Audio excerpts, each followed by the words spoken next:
Living Corporate is brought to you by The Access Point.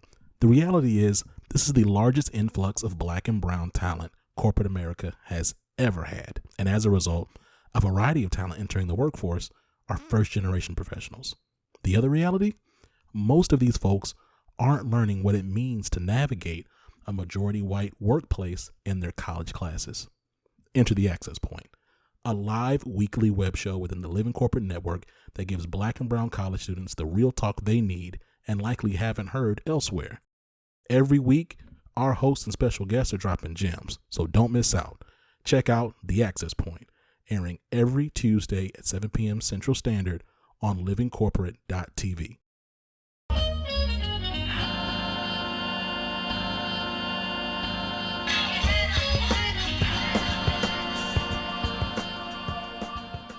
Hey everybody, this is See It to Be It, the Saturday podcast from Living Corporate. Living Corporate is a digital media network that centers and amplifies Black and brown people at work. My name is Amy C. Wanninger, and I'm the host of See It to Be It. When I was growing up in rural southern Indiana, I didn't know people who went to college or who worked in professional roles. I didn't know what those jobs looked like or how to break into them.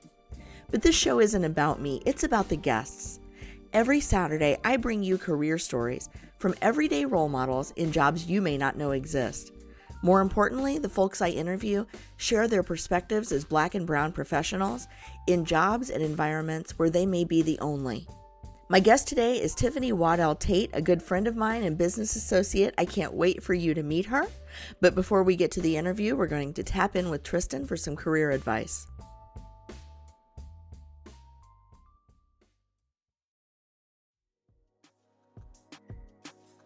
Hey Living Corporate fam, this is Tristan of Layfield Resume Consulting, and I've teamed up with Living Corporate to bring you all a weekly career tip. This week, we're going to talk about an underutilized gem, a career journal. Do you struggle to update your resume or LinkedIn profile? Have you thought about negotiating your salary but wasn't sure how you would make the case? Do you ever feel like you have nothing to write when you have to do your self-assessment for your performance reviews? Well, if you answered yes to any of those questions, you are not alone. In working with clients, one of the things I've realized is that it's incredibly difficult for us to remember our accomplishments we've had throughout our career. During my intake calls, quite a few of my clients struggle because they've been in their jobs so long that the wins start to blend in with the day-to-day. One way to combat that is to keep a career journal. Each time you have a win, you write it in there. When you get pulled into projects, you write those in there and what your role was. If you're measured against any metrics or receive stats based on your performance, write them in there too. This journal can be physical or virtual, whatever works for you. You just want to make sure that you're documenting wins, both big and small, projects you've worked on, departments you've worked with, any goals you've achieved, and any other thing you think is valuable. If the journal is physical, I would suggest some type of bound notebook. And if it's virtual, I would suggest keeping everything in the same file. This ensures that you are keeping the information in one place for easy reference. Think about how all that information will come in handy in situations where you need to sell yourself, whether that be your performance review, negotiating your salary, or even just updating your LinkedIn profile and resume. Having a career journal will make it that much easier to be your own biggest advocate in your career. This tip was brought to you by Tristan of Layfield Resume Consulting. Check us out on Instagram, Twitter, and Facebook at Layfield Resume, or connect with me, Tristan Layfield, on LinkedIn. Living Corporate is brought to you by The Leadership Range, a podcast within the Living Corporate Network. Hosted by globally certified and Fortune 500 executive coach and leadership development expert Neil Edwards, The Leadership Range is focused on having real, raw, soulful, and accountable conversations about inclusive leadership, allyship, professional development. Every week is a new episode with new learning and new actions to take on to grow inclusively. Make sure you check out The Leadership Range everywhere you listen to podcasts. Tiffany Waddell Tate is my guest today. She's the CEO and founder of Career Maven Consulting, where she helps individuals and companies reimagine the future of work through coaching, digital education, and training and development for organizations and teams.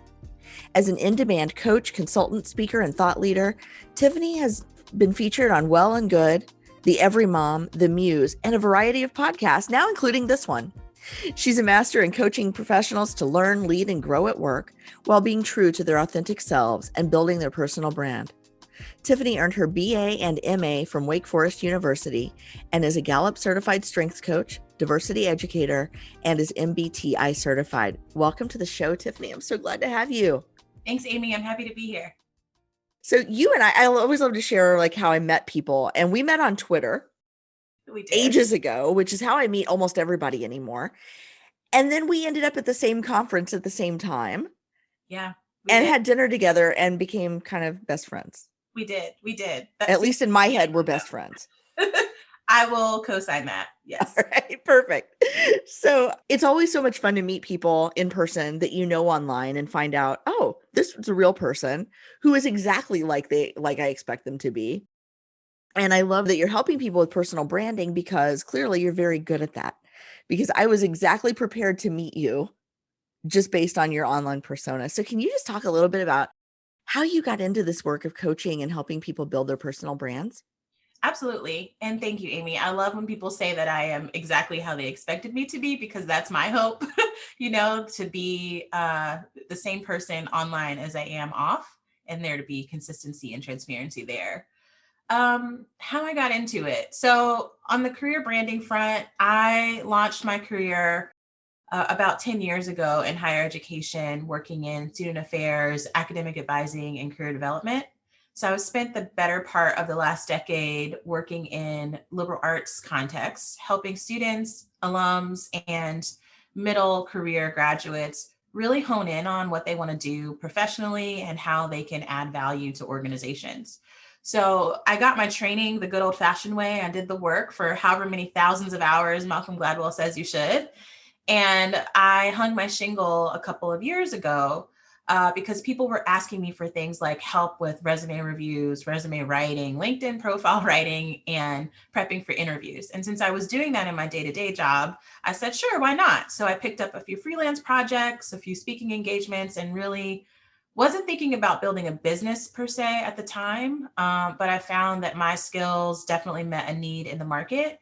And many people reached out to me because they felt like, oh, she gets it, right? Like I wasn't too far removed from the college space personally. And I also had been working with students who were going into all types of industries, from top tier consulting firms to tech firms, education and nonprofit. So I was seeing it all at work and really driving our professional development programming. And so I realized, as luck would have it, that the more you spend time doing things that you're good at and that you actually love doing, it doesn't feel like work. And that's super cliche, I think, in some ways. But for me, it's been true because I've always been the person in my friend and professional group that people come to and ask questions, not necessarily looking for a solution, but just looking for someone to help them make a decision. And that is what I spend most of my coaching sessions doing, pushing back on people, asking key questions and helping sort of expand mindset so that you can take action, right? So I started with the career branding stuff, and I still do a good bit of that because I think it's important for people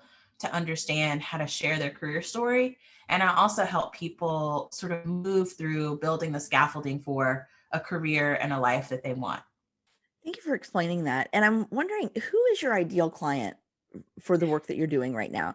Is it the recent college grads? Is it the mid-career folks? Is it, in a particular industry? What's your sweet spot? Yeah, I would say that my ideal client for Career Maven would be an early to mid-career professional, likely woman identified. Career Maven, sort of, that branding, people tend to self-select. I have had clients who don't fit that profile for sure. But my ideal client is a woman who's had at least one job. Industry doesn't matter too much. I've worked with clients across industries, but that person is thinking about what's next, either at their organization or moving companies or even moving industries, and is ready to take the leap to actually do something about it. My ideal client is not afraid of hard work because working with me is work. You do have to do things. And is willing to kind of put it all on the table. I've worked for a number of years. I'm a working parent. I'm very involved in my community, and most of my clients share similar nodes of engagement in and around the work that they do to put food on the table, but they also tend to be very involved in their community or interested in something outside of just a paycheck. Not that paychecks are bad, but my ideal client is thinking about her career pathing as a process and a journey, and um, really interested in full sort of lifestyle development and integrating all of those things together, because that's what work looks and feels like. And so if you come to the table with that sort of mindset, we can definitely get to work. And I think that integration is especially important right now because we're all balancing everything, right? Juggling everything all the time. Can you talk a little bit about what that looks like for you and your clients?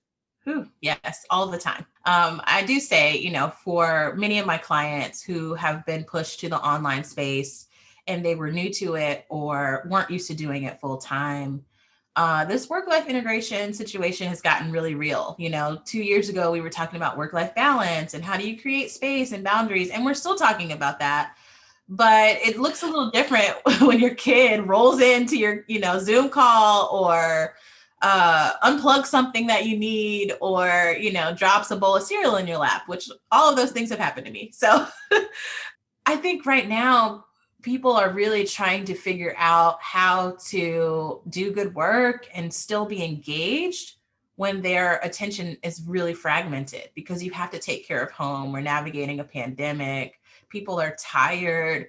There's an actual physical response to being online all the time. Like, it's not an ideal work situation in many ways. And I think a lot of my clients are just trying to figure out how to either stay in the workforce because they're navigating caregiving responsibilities up or down, or they're sort of rethinking everything and trying to figure out, is what I'm doing what I want to be doing? What might I do next? How can I reconcile sort of my career interests with everything that I'm navigating at home? Right. And that's a really tough thing for a lot of my clients. And as we know, many women in particular are being forced out of the workplace, because if you have to decide between taking care of your family and working, not a lot of people have the choice or the luxury of choice to pick what feels the best. You have to make a decision out of necessity. And so I think, over the next few years, we're going to see a lot of people trying to make their way back to organizations or companies that haven't quite figured out how to help women in their ranks do good work, but also balance what's happening outside of work. Yeah, I was reading a study about all the jobs lost in the current economy, and almost all of them were women's jobs, and almost all of them were women of color. Mm-hmm. It seems like, based on the data that I've read, men seem to be doing okay right now in terms of employment. White women seem to be doing pretty well right now in terms of employment. Mm-hmm. And it was surprising to me, the job loss numbers were so heavily skewed toward Black and brown women, because so many Black and brown women disproportionately work in healthcare, where there is so much need right now. But I'm wondering, like, how do we think about the workplace differently? How do we prepare better workplaces to be more inclusive, so that we don't see so many Black and brown women just opting out or frankly being shown the door right now? Yeah. Yeah. Amy, that's a really good question.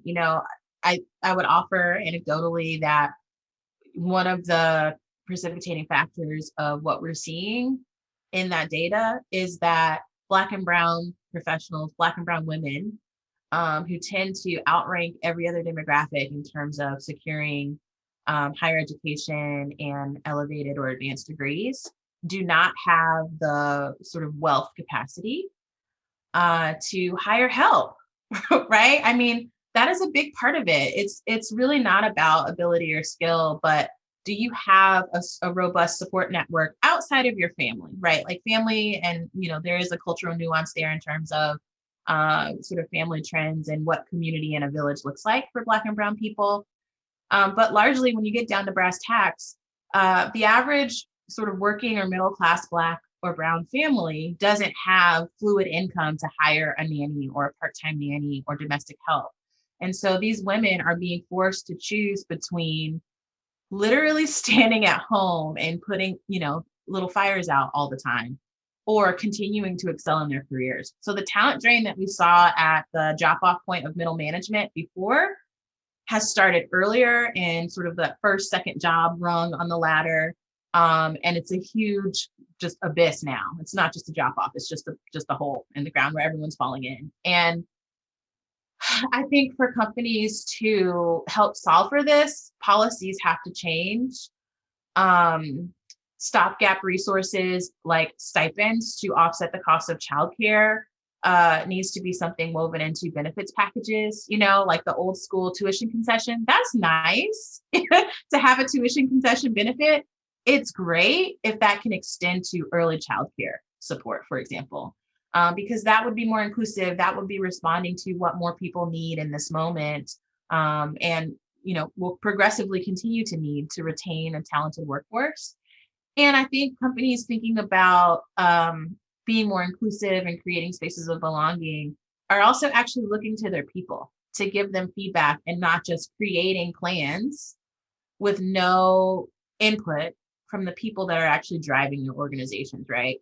I think it's critical to have decision makers at the table that look and live the experience that you're trying to solve for.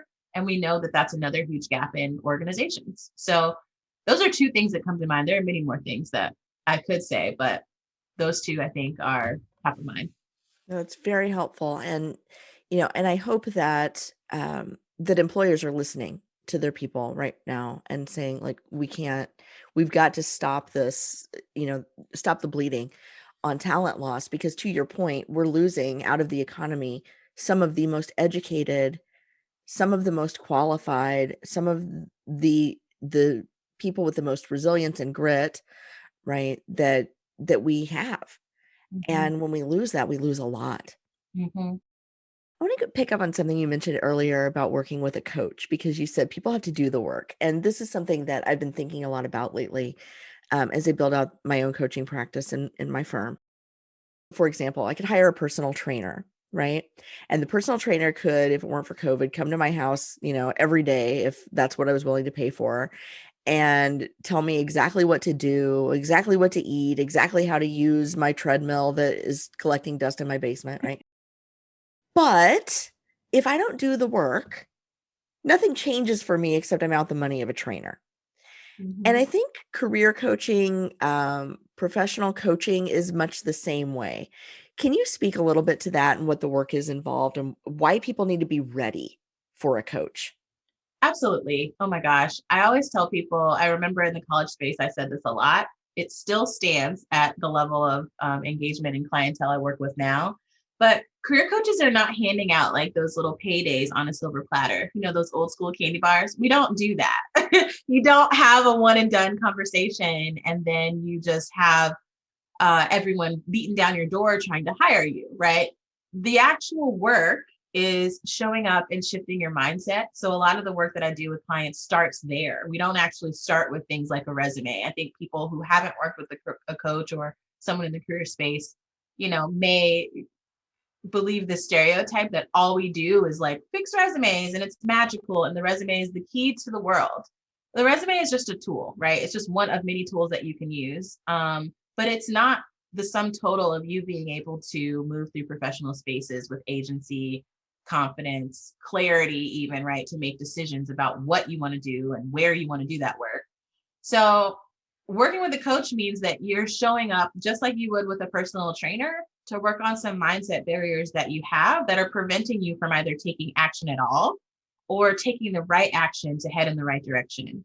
Coaches also help you identify sort of the clarity of what actually matters to you. Like, what are your values? I think people really underestimate the impact of our values on the type of work or type of teams we want to join, right? We're often thinking only about pay, and pay is very important. And again, don't want to minimize that, but there are other things on your career value sort that you might want to think about that you may not have been taught, right? Or know to even look for, or think that you have the ability to ask for. So a coach helps you kind of filter through all the noise, filter through all the mess, figure out what it is you want, and then help you create a strategy to action. So It's work because you have to be willing to be transparent. You have to be willing to, get your feelings bruised a little bit. And you have to not step in with a really specific expectation of what the outcome's going to be, because it is a process. Just like, personal training is a great example. Your ultimate goal may be, to develop more upper body strength or lose weight. But from point A to point B, there's a wide set of experiences that has to happen for you to hit that goal, and also cultivate the resilience to continue doing it when the trainer's gone. Yeah, I think that's so important for people to understand, because if all you do is show up for your coaching session every other week or, every month or whatever, right, and you don't do the work in between, you're going to end up having the same conversation a lot, right? You're going to get frustrated because what's this person doing for me? And that's the wrong mindset. It's what's this person empowering me to do for myself. And I think that there's a lot of misunderstanding in that space. So thank you for clearing that up. Absolutely. So let me ask you, where do you go for community, especially right now, Tiffany, when we're all stuck at home and everything sucks? Right? Everything sucks. Yeah. Where do you go to get recharged, and where do you go for support? Thank you for asking that. I think more people should ask that question and genuinely mean it like you do. It depends on the day, but I do have, I haven't unplugged from my best friend group chat. I think every woman probably has a best friend group chat that you just pop into, share, encouragement, and pop off. I also, we met on Twitter, and I have built quite the community on Twitter and a little bit on Instagram now. I'm starting to dip my toe over there a little bit more, but I've actually created digital community on social media platforms. And that's been very helpful to me, not just in the business, but also, to find people that are sharing thought leadership or just keeping it real, quite frankly, online. And that's very refreshing, especially in this season. Right now, I've been participating or leading this project called the Be Well Initiative. And every Friday over lunch, there's a small group of Black women who are leading in the nonprofit space in my local community, who gather and have an outside facilitator talk about one dimension of well-being. And when I created this program, I really had the population in mind, not myself in mind. But for me, it has been life-giving to have this 90 minutes once a week where I hop on Zoom and someone else is really helping me expand my thinking around what it means to center my well-being as a Black woman and as a Black professional, and so I call that a happy incident, where I've built a community I wasn't expecting in some ways. But just having those spaces online, believe it or not, as much screen time as we're getting, has been really good for me. But then also stepping away sometimes to touch base with friends and family that I, pre-COVID, when I was in heavy travel mode and working all the time, I didn't do as great of a job staying connected with my people. And one gift I've gotten this year is just getting back into that and having regular chats with people that I don't get to see every day, but I do want to hear their voice. Yeah, I think for all of the garbage that the last 12 months has been, right, there have been some silver linings. And some of that is, I think, for people who maybe they were just so caught up in the game they were playing, they didn't stop to think if they were playing the right game. Which I've heard a lot of people say, like, I've sort of had this realization that I'm in the wrong line of work. My work doesn't have the meaning it once did. Or, I hate my job and I need to do something else, right? Like something about just like the disruption of that rat race has really caused people to do a lot of introspection they wouldn't have done before. And then for those of us running businesses, I think there's some similar, some parallel thought processes happening. For me, I'll be honest, it was last October when I realized I did 18 keynotes in a month virtually, sitting in this chair. Oh my gosh. And I had a great month revenue wise, right? And I'm not saying this to brag. I'm saying this because it popped this light bulb in my head going, when travel's a thing, I can't do that. And I don't want to do that. And I've got to figure out a whole different approach to running my business, because this cannot be the end game for me, right? 18 keynotes in a month cannot be it because I'm exhausted, right? I've maxed out on what I can earn in a month, and I'm not having the impact I want to have. And so I think, and it sounds like you've had some of those same conversations with yourself around what is it that I really want to do? How do I want to run this thing? And how do I have the impact I want to have once I'm not glued to this chair? 100%, right? Like as a business owner, it's how can I scale? And when I say scale, I mean, how can I generate more revenue, but keep costs relatively low and also not burn out? And much like, traditional workspace, how we talk about, what makes you successful as an individual contributor doesn't help you become a leader. The same is true in business. What makes you a really awesome, kick-ass freelancer does not make you a CEO. And in the past 9 months or so, my whole mind frame has shifted from what are all the things that Tiffany can do to what are the things that Tiffany needs to do to hit the mission, right? If the mission of Career Maven is to help 1 million women unlock clarity and confidence and move like the CEO in their professional lives, I can't do all the things in my business, nor should I be, because I'm not good at all that stuff. So it's like, from a business sustainability perspective, that's really important. And then as a parent, Amy, listen, I work a lot and that's who I am. That's part of my DNA, for better or worse. I don't think I'm ever going to turn that all the way off. But, my daughter will be 5 next month. And, I've been really lucky that she's been in preschool since August. She was home from March to July, but since August, she's largely been in preschool. So that freed up my time to do more, work and stuff. But when she's home, she started saying things like, do you ever put your phone down? Do you ever take a break? And I was like, oh, heard. It's time. I got to make some changes, because while I want her to see a strong woman who's working hard and, contributing to my family and all that kind of stuff, like legacy is important to me, I don't want to do that at the sacrifice of my relationship with her. So I've had to really shut it down. It's like after school, nope. If it's not a live thing that I, have to be on for, I'm not doing it until she goes to bed. And that also means I've had to hack my weekends and outsource and delegate, because one, I want to have a strong relationship with her, and being her mom is like my number one job, truly. And then two, like, I want to rest. I want to watch The Queen's Gambit on Netflix. I want to do fun stuff. I don't want to have just worked and then have nothing to show for it, or be so exhausted that all I have is money or, a blue check or whatever my friends say is coming. You're going to get a blue check, they say, Well, and let's be realistic. You can't help 1 million women, right? If your goal is to help 1 million women, you can't do that one-on-one sequentially. Nope. There are not enough hours in your life for that. Nope. And I'm not downplaying the mission, right?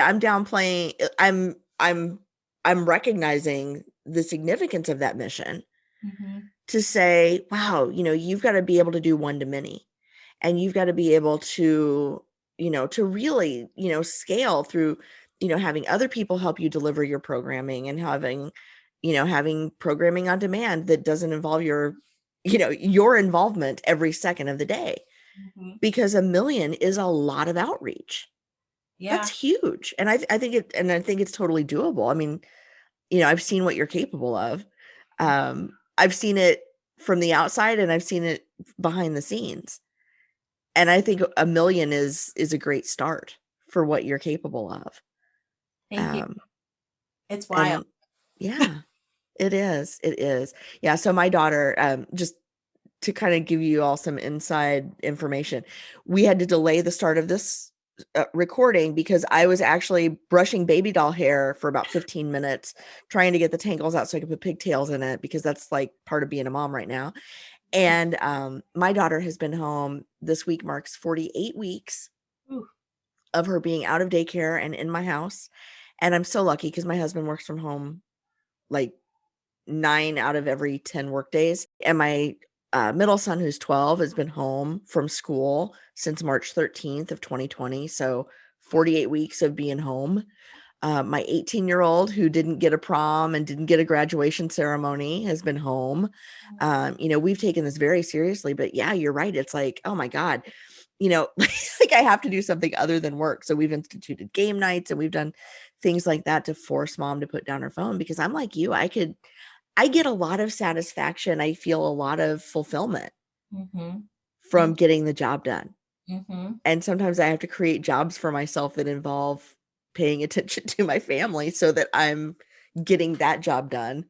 And I can kind of work that into my whole ethos. But yeah, I feel that on a cellular level. You say your daughter's like, well, mom, come on, do you ever not work? Yeah, when my daughter brought her little toy laptop in here and she's like, I'm going to be very busy today. I have lots of calls and meetings, and and I've got to, I'm going to be on Zoom. Just a minute. I need to send you my Zoom link. Hold on. Right. She's talking to her imaginary coworkers and clients on her play phone under the second desk in my office. I was like, yeah, she's seeing a little too much. Oh my gosh. She's ready though, right? Like when you talk about future executive, CEO, next level, like these kids are going to be it. Like they're going to be leaps and bounds ahead of where I was for sure, right? Like I was a first generation college student, had no designs on building. I mean, I graduated from college just trying to get out, right? Right before that recession in 2008. And whew, these kids are like, they're tech savvy. They know how to communicate, through virtual spaces. They're comfortable switching from one activity to the other because they're watching us do it. They have to do it. There are definitely some negatives that will come with that, I think, but they'll be ready just to jump into working like across teams and online. And I mean, it's going to be incredible to see, but right now the burn. So Absolutely. Absolutely. And it's funny. I'm a first generation college student too. I mean, my mom went to college, but she did it later in life. So I was in high school when she was in college. And not because she was 6 years older than me, but because that was her life plan. But I didn't know people who went to college, right? I didn't have that experience of watching people do work that wasn't manual labor, right? Wasn't like, I mean, the people I knew came home from work and needed a shower, right? Because they were working with machines or they were on an assembly line or working on farms all day, right? And that was just the way of it. And I think you're right. I think there's something to, right? It's not take our children to work so they can see us work, right? They're seeing it all the time. And I will hear them repeat things that sound like, not that I'm uber buttoned up professional, right? But I'll hear words come out of their mouth or turns of phrase that are so diplomatic, that are so professional at 5 years old or 12 years old. I'm like, oh, wow. What could I have done if I'd had the language to exist in this space, right? When I even graduated from college, not when I was 12, but when I was 22. Can you imagine? I probably would have been at Deloitte or something. I tell people that all the time. I'm like, I feel like if I'd done life a little bit differently, I'd probably be one of those, early analysts and working really hard or living on the hill or something, like, I don't know. I mean, I don't know that to be true, but I do wonder, like, who are these 5 and 6 and 10-year-old kids going to be in a few years? And it blows my mind every day that I get to parent one of them, like she keeps me on my toes. She certainly keeps me focused on my mission. And I love, now she's at the age where I can actually talk to her about what I'm doing when she asks me, like, what are you doing? And I explain it to her and she's genuinely interested, like, I love that. It's fun. But I can't wait to see kind of who she'll be when she grows up. That is awesome. I'm looking forward to it too. And I'm hoping that our girls get to work together someday, like we get to work together now, because that would be so cool if we got some intergenerational collaborations going. Yes, I'm here for it. Tiffany, thank you so much for being a guest on the show today. I am so grateful to you. So grateful to have you in my network and, collaborating in our businesses, and just looking forward to all the amazing things that you're going to do and all the women that you're helping, invest in their careers and get where they want to be. Thank you. Thank you, Amy. So happy to be here and always have a conversation with you. Living Corporate is brought to you by The Break Room. Have you ever felt burnt out, depressed, or otherwise exhausted by being one of the onlys at work? You know what I'm talking about. Hosted by Black psychologists, psychiatrists, and PhDs, The Break Room is a live weekly web show in the Living Corporate Network that discusses mental health, wellness, and healing for Black folks at work. Name another weekly show explicitly focused on mental health, wellness, and healing for Black folks at work. I'll wait. This is why you got to check out The Break Room, airing every Thursday at 7 p.m. Central Standard Time on livingcorporate.tv.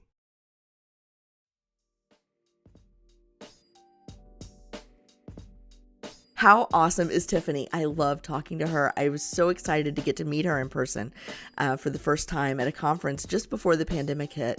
It was actually the last time I traveled, almost the last time I left my house, to be honest with you. What I love about this interview is just how real and how open Tiffany is, and how honest she is about her services and her clients and what they can expect from her. If you would like to work with Tiffany, I didn't ask her in the show. I got so caught up in our conversation, I forgot. But if you're interested in working with Tiffany, you can find her at careermavenconsulting.com. Again, that's careermavenconsulting.com. We'll put the link in the show notes for you. And if you enjoyed this episode, don't forget to subscribe to Living Corporate, share us with your friends and colleagues. And, hey, you can really help us out by leaving us a 6-star review wherever you get your podcasts. Now, you may be wondering, what's the 6th star? I only see 5 stars here. That's okay. You can give us 5 stars and then go the next step by leaving just a couple of sentences in your own words, telling us what it was you liked about the show. Don't forget to visit living-corporate.com to learn more about our other podcasts, videos, web shows, and more. This is Amy C. Waninger, and I will see you next week.